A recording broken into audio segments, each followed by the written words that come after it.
نحمده ونصلي على رسوله الكريم أما بعد فأعوذ بالله من الشيطان الرجيم بسم الله الرحمن الرحیم. مشکل تھے راستے آسان ہو گئے، مشکل تھے راستے آسان ہو گئے، دشمن یہ دیکھ کر حیران ہو گئے. رکھا جب میرے نبی نے دنیا میں قدم، پتھر بھی کلمہ پڑھ کر مسلمان ہو گئے. جناب صدر محترم سادہ کرام اور میرے عزیز ساتھیو، السلام علیکم.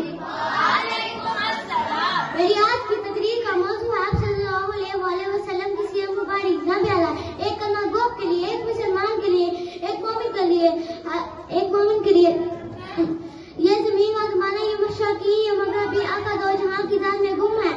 لاؤں کہاں سے لفظ جو تیری شناخت کروں، لاؤں کہاں سے لفظ جو تیری شناخت کروں، محسن کہوں بشیر کا یا حبیب خدا کہوں. جناب اعلیٰ، اگر محمد صلی اللہ علیہ وسلم کی تشریف آبی انعام الہی ہے، اہل ایمان کو جس طرح آپ صلی اللہ علیہ وسلم سے بے حد محبت تھی، اسی طرح اللہ تعالیٰ کے محبوب سے بھی بے پناہ محبت تھی. وہ بندوں کو اپنے خدا سے ملا کر، سلیقہ ہمیں زندگی کا سکھا کر، جو تھے درمیان ان بتوں کو ہٹا کر، خدا کو ہی سجدہ کرانا نبی کا، زمین نبی کی